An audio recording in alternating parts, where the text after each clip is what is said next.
Hello and welcome to First Super, where we simplify super. I'm Andy and I'm joined by Daniela and Jason. And today we're talking about investments, the investment options that you've got available to you as a First Super member. Jason, before we start getting into the types of investment options we've got, all super funds investments are structured the same way really, and we talk about growth and defensive assets.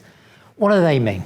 So your growth assets are your typical things like your shares and your property, and they're a little bit more of a roller coaster ride, but over time they're trending more upwards, whereas your defensive assets, they're your cash, your fixed interest, they're more income focused, they're a little bit safer, but don't get you the high return in the long term.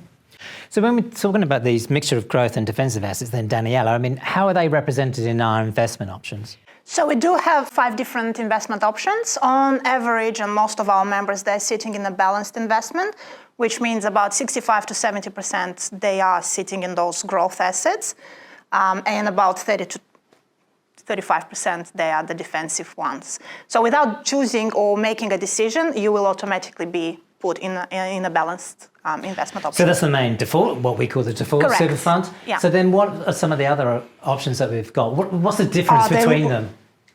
Really ranging from cash, so you'd be sitting pretty much 100% in cash, safe, but not doing much in the long term, and going all the way up to sitting 95 to 100% in shares.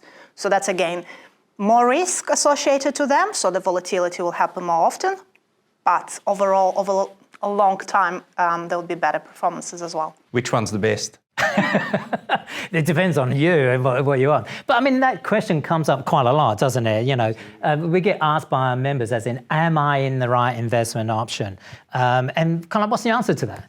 Well, it depends on a number of factors, and really one of the main ones is your time frame. The longer you've got to invest, the more you can ride out those ups and downs, take a little bit more volatility to get the high returns in the long term.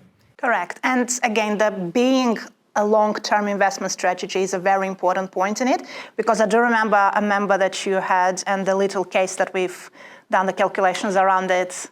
Yeah. It was an interesting one. Yeah, so we had this member, and it's during the period of time where the markets were quite volatile, and they believed that they could, what we could describe as timing the market. So they would actually switch out of their investment option into cash and then switch back. And they did this a number of times over a 9 or 12 month period. So we actually did a little bit of analysis around the switching, and we actually found out if they stayed with their original investment option and not changed, they would have been $60,000 better off after that 12-month period. So in other words, like Jason said, riding those peaks and those troughs during that period of time, but not switching into cash. But I mean, the market volatility is sometimes what triggers members to really question about what investments they're in. So I mean, you mentioned before about volatility, but where is another point where members might ask about, do I remain in this investment option I've got?